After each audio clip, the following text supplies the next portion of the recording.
नमस्कार साथियों, गौरव ज्ञान धारा में आप सभी का स्वागत है। आज का ये मैं सेशन बहुत पहले लाने वाला था, लेकिन आप लोगों को पता है, आप लोगों को देने वाली क्लासेस में, आप लोगों के लिए पुस्तक लेखन में, आप लोगों के लिए बहुत सारे प्रयासों में इतनी व्यस्तता हो जाती है कई बार कि जो है थंबनेल बना हुआ होता है उसके बाद भी टॉपिक लेट हो जाता है देने में।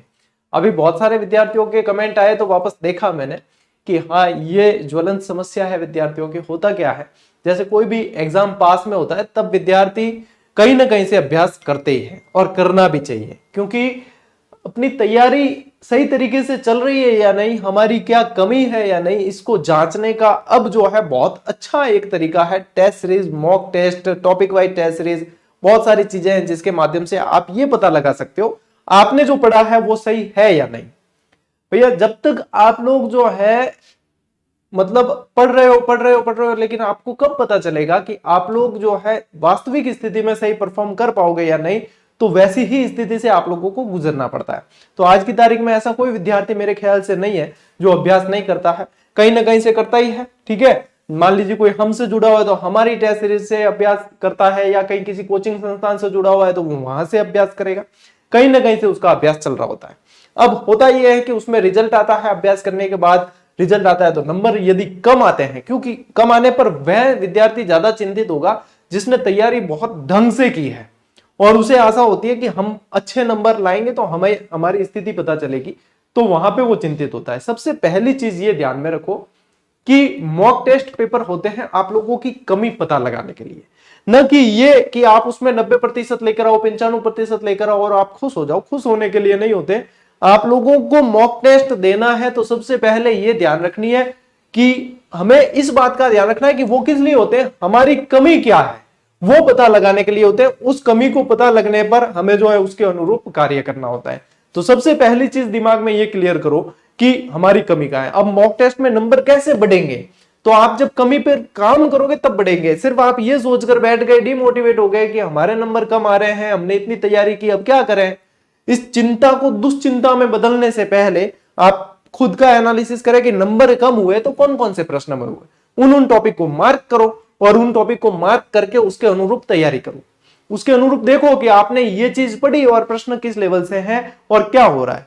अब दूसरी मैं पॉइंट टू पॉइंट बात करूंगा, मैं आप लोगों को अगली स्लाइड पे लेके चलता हूं कि यहां पे क्या करना चाहिए आप लोगों को और क्या आप लोगों की समस्या रहती है और आप लोग इसका समाधान कैसे करेंगे, या आप अपने आप को जो है मोटिवेट रखना चाहते हैं, इस पे क्या क्या वर्क किए जा सकते हैं। तो देखो, सबसे पहली बात क्या करना है, प्रेशर को हावी नहीं होने देना है।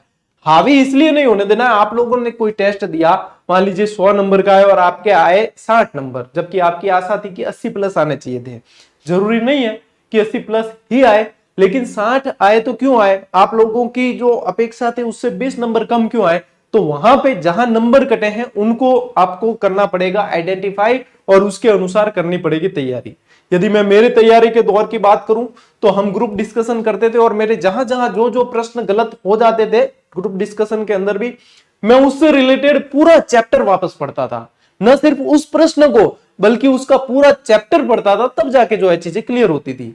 जहां पे फंसो उस चैप्टर पे उसी वक्त काम करो, ये सबसे पहली बात। और प्रेशर को हावी नहीं होने देना।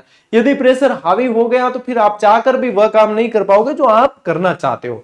दूसरी बात की तुलना करनी बंद कर देनी है। हम क्या करते हैं, ये हमारी सबसे बड़ी कमी है कि हम क्या करते हैं, हमारी तुलना थर्ड पर्सन से करते हैं, दूसरे व्यक्ति से करते हैं कि उसे ये चीज आ रही है, और जरूरी थोड़ी उसे ये आ रही है तो हमें जो आ रही है वह भी उसे आए। और इस स्तर पे आके आप लोगों को तुलना नहीं करनी, आपको खुद को बेहतर बनाने के लिए वर्क करना है। यदि आप तुलना करने लग गए तो निश्चित रूप से किसी ना किसी दिन आपके अंदर हीन भावना आ जाएगी, और जब हीन भावना अंदर घर कर गई तो फिर उबर पाना मुश्किल होगा। तो ये तुलना करनी बंद कर दो। खास तौर पे जब एग्जाम पास आ जाता है तब तुलना नहीं करनी है। आप लोग ये देखें कि आप अपने अंदर और कैसे सुधार कर सकते हैं, तुलना करनी बंद कर दो, आधा स्ट्रेस वैसे ही आपका चला जाएगा। हर व्यक्ति के अंदर जो क्षमताएं होती है अलग अलग होती है, ठीक है, तो तुलना नहीं करनी है। पूरा सिलेबस कवर करने पर ऊपर नीचे होते हैं अंक। अब हम क्या होता है कि अब मॉक टेस्ट पेपर देते हैं, या पहले तो जैसे टॉपिक वाइज टेस्ट सीरीज पे अभ्यास किया, फिर मॉक टेस्ट पेपर देते हैं, तो होता यह है कि हम पूरा सिलेबस कवर करने की कोशिश करते हैं, पूरा सिलेबस कवर करने की कोशिश करते हैं, फिर उसका मॉक टेस्ट लगाते हैं हम, तो पूरे सिलेबस को कवर करने के चक्कर में जितनी अपनी आशा होती है उससे थोड़े कम स्वाभाविक सभी के आते हैं।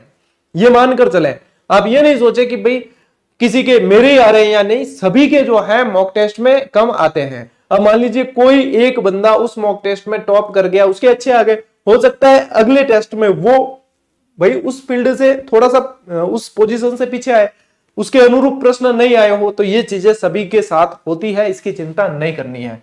क्या होता है, मॉडल पेपर और कोचिंग संस्थाओं की जो टेस्ट सीरीज होती है वो वास्तविक परीक्षा से कठिन बनाई जाती है। ये एक सत्य बात है। क्यों बनाई जाती है? क्योंकि उन टेस्ट सीरीज में कुछ सवाल ऐसे डाले जाते हैं जिससे विद्यार्थी उस संस्था के प्रति या उस कोचिंग के प्रति अट्रैक्ट रहे। ठीक है, अब हम ही है चाहे तो कोई भी क्लास आएगी, 2-4 प्रश्न ऐसे देखने को मिलेंगे जो ट्विस्ट हो, जिसके अंदर जो नए हो, लेकिन ऐसे प्रश्न एग्जाम में यदि आ भी गए ना तो न फायदा करते हैं न नुकसान, क्योंकि 2-5% प्रश्न हमेशा नए देखने को मिलते हैं और वो जब एग्जाम में बन जाते हैं उसके बाद में वो किताबों में आने लगते हैं। तो इसकी चिंता नहीं करनी है, क्योंकि कोचिंग संस्थान के या किसी भी मतलब प्लेटफॉर्म के, चाहे आप मेरा ही उदाहरण मान लो, तो वहां पे जो वास्तविक जो एग्जाम होने वाला है ना उससे पेपर जो है कठिन बनाया जाता है। एक यूट्यूब की दुनिया पे आपको ये बहुत बताया जाता है कि इतना खतरनाक पेपर आया है, अब इसके अनुसार तैयारी करो, अब इसके अनुसार पशु परिचर की करो। यहां तक कि मैंने देखा है कॉलेज व्याख्याता के पेपर का उदाहरण देके पशु परिचर की तैयारी के लिए माहौल बनाया जाता है। वो चीज तो गलत है ही, लेकिन आप लोगों को खुद समझना होगा कि भैया जिस लेवल की परीक्षा है उसके अनुसार ही पढ़ना होता। माध्यमिक स्तर के लेवल की, माध्यमिक स्तर की पढ़ना है, ठीक है, कंपटीशन के लायक पढ़ो, लेकिन ऐसा थोड़ी है कि आप पशु परिचर का एग्जाम दे रहे हो और आप आरएस लेवल की पढ़ के जाओगे। ये चीजें नहीं होती है। यही चीज मैंने शिक्षक भर्ती के समय कही थी, यही चीज पशु परिचर के समय भी कही है। तब विद्यार्थी नहीं मान रहे थे, फिर सिलेबस डिटेल आया तब पता चला कि माध्यमिक स्तर का सिलेबस करके दिया है। तो आप लोग क्या है थोड़ा सी लेट भी जगते हैं, यही चीज है। कई विद्यार्थी जो है, अब जैसे ग्रेड 3 का मैंने पूरा बैच चलाया था, सेकंड ग्रेड का चलाया, फर्स्ट ग्रेड का चलाया, हजारों की संख्या में विद्यार्थी चयनित हुए। लेकिन ये भी होता है कि कई नहीं भी होते हैं, लेकिन वो नहीं होने वाले ज्यादातर वे लोग होते हैं जो अपने अनुसार बहुत ज्यादा गहराई में जाकर पढ़ते हैं और उस भर्ती के अनुरूप नहीं पढ़ते। ये सबसे बड़ी कमी होती है। तो कोचिंग संस्थानों की टेस्ट सीरीज में नंबर कम भी आते हैं ना, तो आप वहां प्लस 10-15 मानकर चले कि आप कम से कम 10-15 नंबर प्लस में चल रहे हैं। लेकिन ये टेस्ट सीरीज होती किस लिए है? आपको आपकी गलतियों का पता लगाने के लिए होती है कि आपने कहां कहां गलतियां कर ली, कौन कौन से टॉपिक वीक है, उनके ऊपर वर्क करने के लिए होती है, न कि ये परिणाम फाइनल मान के बैठ जाने के लिए होती है। तो इनको देने का उद्देश्य सिर्फ एक रखो कि अपने अंदर की कमी पहचाननी है और उसके अनुरूप वर्क करना है। करते जाओ करते जाओ करते जाओ, जब रियल एग्जाम होगा तो आप लोगों को वो पेपर बहुत आसान लगेगा। ये चीजें सुनने में अब ऐसा है कि कई विद्यार्थी स्किप करके देखते हैं ऐसी मतलब महत्वपूर्ण चीजें भी, फिर वो वह मतलब टिप्स चूक जाते हैं जो उन्हें ध्यान में रखनी चाहिए।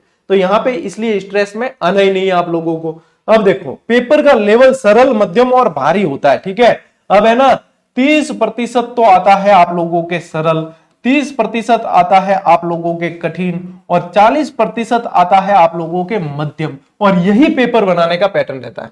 कुछ सवाल बिल्कुल सरल मिलेंगे, कुछ सवाल हार्ड मिलेंगे और कुछ मीडियम मिलेंगे। कुछ लोग कर भी पाएंगे, कुछ लोग नहीं भी कर पाएंगे। तो जिसने पढ़ा है उसे तो लगभग पेपर सरल ही लगता है, 80% सरल लगता है।